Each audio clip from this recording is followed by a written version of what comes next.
नमस्कार मेरे किसान मित्रों, देश किसान यूट्यूब चैनल पर आप सभी का स्वागत है।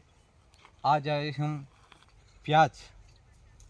कई किसान और यूट्यूबर ये वीडियो बनाते हैं कि इस तरह से आप बेसल डोज में ये डालो वो डालो और इस तरह से बम्पर पैदावारी लो। तो आज हम बम्पर पैदावारी लेकिन आज हम उत्पादन के बाद हम बात करेंगे कि हमने क्या डाला और इतना ज़ोरदार उत्पादन हमें मिला। उसके बारे में हम बताएंगे आपको कि वास्तव में हमने क्या डाला। आज आपके सामने हार्वेस्टिंग हो रही है हमारे प्याज की। आप देख सकते हो हमारे प्याज बाहर निकाल चुके हैं, तो आप देख सकते हो, वो भी आप देख सकते हो। आज बहुत ज़ोरदार प्लांट है, उसके बारे में हम बताएंगे कि जैसे कि हम आज आए हैं प्रताप ज़िले के थड़ा गांव में। हमारे जो किशोर जी रहते हैं उनसे कुछ प्याज के बारे में हम पूछेंगे, उनसे इंटरव्यू लेंगे कि प्याज की आपने जो खेती की है वो एक ज़ोरदार उत्पादन के साथ किस स्तर पे किया आपने खेती, और उसमें आपने क्या क्या खर्च किया है, कौन सा खाद बीज डाला है, किस समय लगाई है आपने ये प्याज, जिससे हमें इतना ज़ोरदार उत्पादन मिला है। तो सबसे पहले उनका हम परिचय लेंगे। किशोर जी, आप पूरा आपका परिचय दीजिए। मैं किशोर पाटीदार गांव थड़ा से हूं और मैंने एक प्याज की खेती लगा रखी है 3 बीघे की लगभग, जो कि हमने सीडिल से बोई है। मेरा मानना है कि फूंकने की बजाय अगर सीडिल से अगर बोते हैं तो बहुत ही ज़ोरदार रिज़ल्ट मिलता है, और ना कि वो उसके अंदर से अपने आप जो ऑटोमेटिक उड़ जाते हैं, उड़ने की बोलते हैं किसान भाई, वो उड़ते नहीं हैं। इसी प्रकार आप भी अगर सीडिल से बोते हो तो बहुत ही ज़ोरदार रिज़ल्ट रहता है।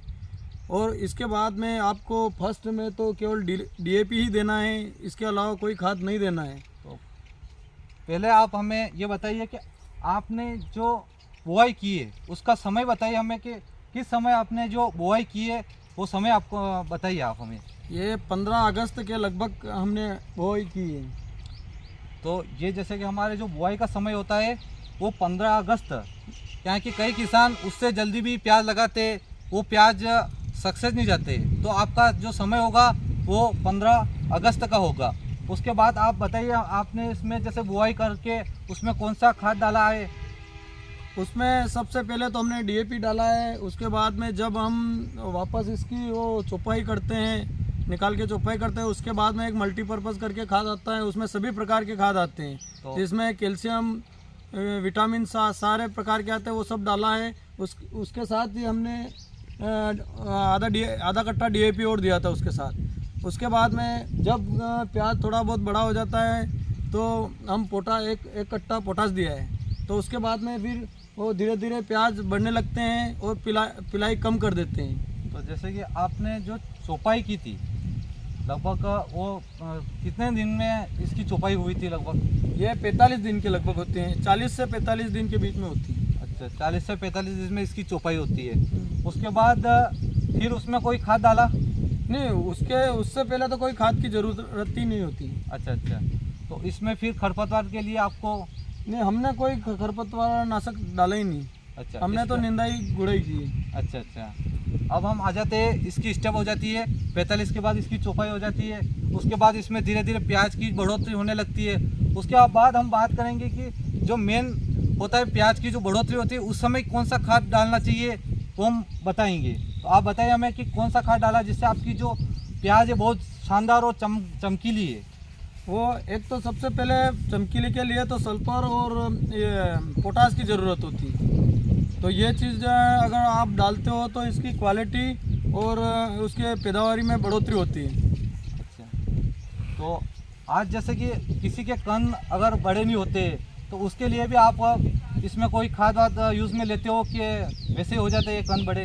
नहीं, वैसे भी तो पोटास डालने के बाद हमेशा होते ही हैं। अच्छा, तो जैसे कि हमारे किशोर भाई साहब ने बताया कि इसमें पोटास सबसे मेन खाद होता है। पोटास उसकी जो अगर आप डालोगे तो उससे क्या है कि इसका कण भी बड़ा होगा और चमकीला भी होगा।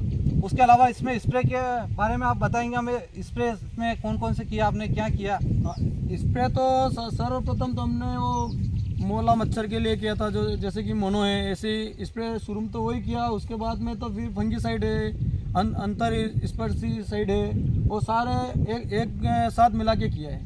तो ज़्यादा स्प्रे की भी ज़रूरत नहीं होती है किसान मित्रों।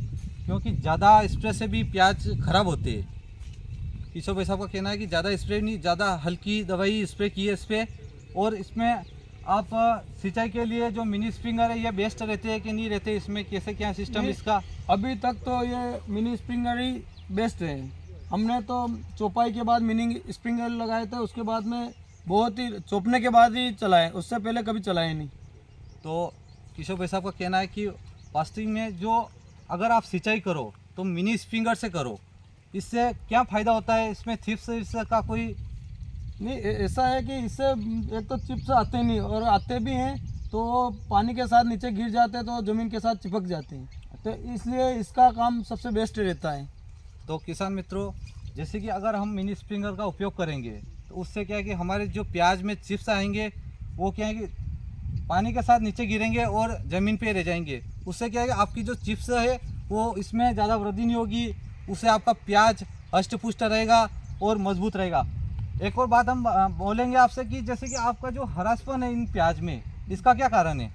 ये एक एम्बिक्सन करी के दवाई आती हैं जो शायद बाहर की है, तो उसकी वजह से ये हरापन ज़्यादा रहता है। कर दी हमें प्याज के बारे में, और वास्तव में हमें उत्पादन के बाद ये वीडियो बना रहे और आपको उत्पादन भी बताया हमने। तो जिस तरह से हमारे किशोर भाई साहब ने जो बताया हमें प्याज के बारे में, उस तरह से किसान मित्रों खेती करो और अच्छा उत्पादन लो। ये वीडियो अगर सभी किसान मित्रों को अच्छा लगे तो इसे प्यार दो, स्नेह दो, और देश किसान किसान यूट्यूब चैनल को आगे बढ़ाओ और ज़्यादा से ज़्यादा शेयर करो और लाइक करो। जय जवान जय किसान।